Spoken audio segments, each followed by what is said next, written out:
एक दिन की बात है। रोज के तरह आज भी महाराज कृष्णदेव राय का दरबार लगा था। दरबार में अभी तक तेनालीराम नहीं आए थे। महाराज दरबारियों के साथ किसी विषय पर बात कर रहे थे।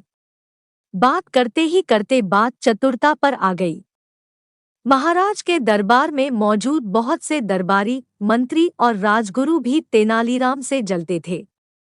उन्हें लगता था कि तेनालीराम के कारण उन्हें अपने कौशल को महाराज को दिखाने का मौका नहीं मिलता है। अंततः तेनालीराम के गैर मौजूदगी में महाराज के सामने तेनालीराम के विरुद्ध बातें कहने का अच्छा मौका था। एक मंत्री बोल उठा, महाराज, आपके दरबार में बुद्धिमान व्यक्ति की कमी नहीं है। आपके दरबार में तेनालीराम से भी बुद्धिमान व्यक्ति मौजूद है।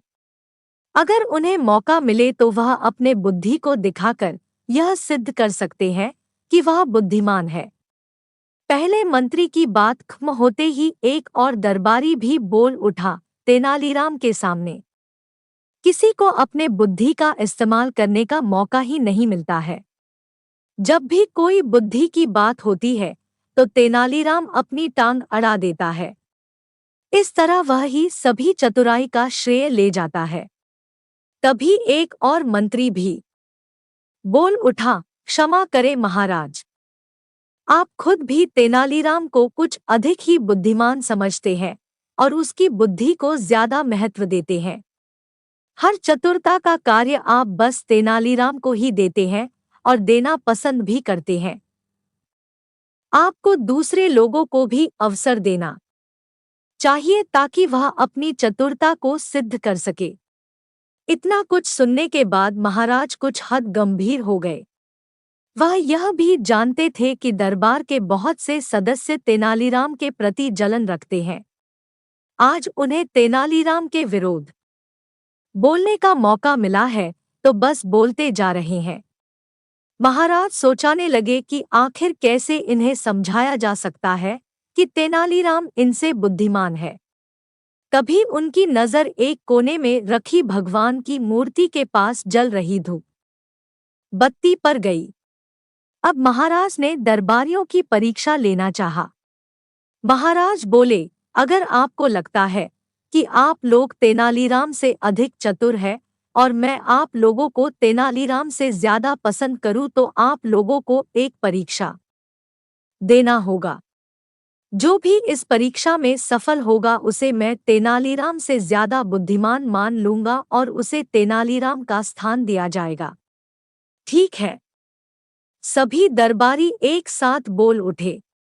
वह मन ही मन खुश हो रहे थे। महाराज ने कहा, क्या आप लोगों को वहां दूर पर मौजूद धूप बत्ती जलती हुई नजर आ रही है? फिर से सभी एक साथ बोल उठे, हाँ। महाराज ने कहा, आप में से जो भी उस धूप के बत्ती धुएं को 2 हाथ तक नाप लेगा तो उसे बुद्धिमान समझा जाएगा। सभी दरबारी सोच में पड़ गए। आखिर धुआं को कैसे नापा जा सकता है? फिर भी अगर महाराज ने कहा है तो हमें एक बार प्रयत्न जरूर करना चाहिए।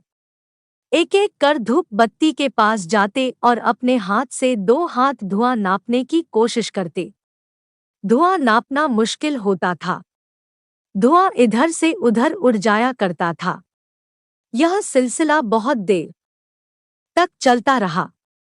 एक एक करके सभी दरबारी ने इसको करने का प्रयत्न किया लेकिन कोई भी सफल नहीं हो पा रहा था। महाराज मन ही मन खुश हो रहे थे। जब सभी दरबारी थक गए तब ही तेनालीराम वहां आ खड़े हुए। दरबारी ने महाराज से कहा, यदि हम इस कार्य को न कर सके तो तेनालीराम भी नहीं कर सकता है। इसे इस कार्य को करने का आदेश दे। महाराज ने तेनालीराम से भी कहा, आपको उस जलती धूप बत्ती के धुएं को 2 हाथ नापना है। तेनालीराम बोले, महाराज, यह तो मुश्किल है, लेकिन आपके आदेश को मैं टाल भी नहीं सकता है।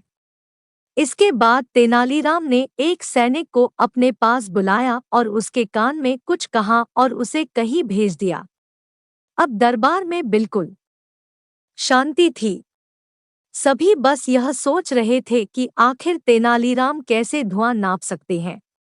कुछ ही देर के बाद वह सैनिक अपने हाथ में 2 हाथ के बराबर एक शीशे का बोतल लेकर आया।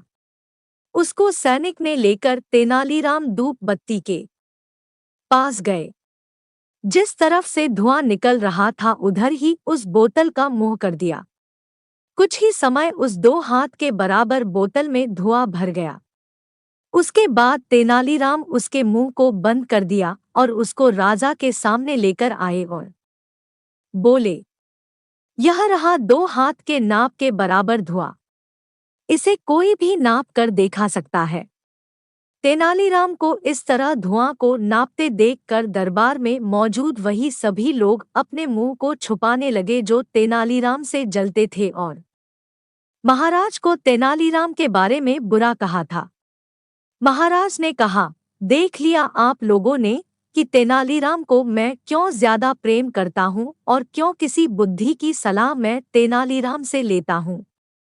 काफी बार ऐसा भी होता है कि तेनालीराम की कहानी में कठिन शब्द के इस्तेमाल के कारण उसे पढ़ना मुश्किल हो जाता है। इसलिए ही हमने यहाँ पर तेनालीराम की हिंदी स्टोरी में आसान से आसान शब्दों का इस्तेमाल किया है।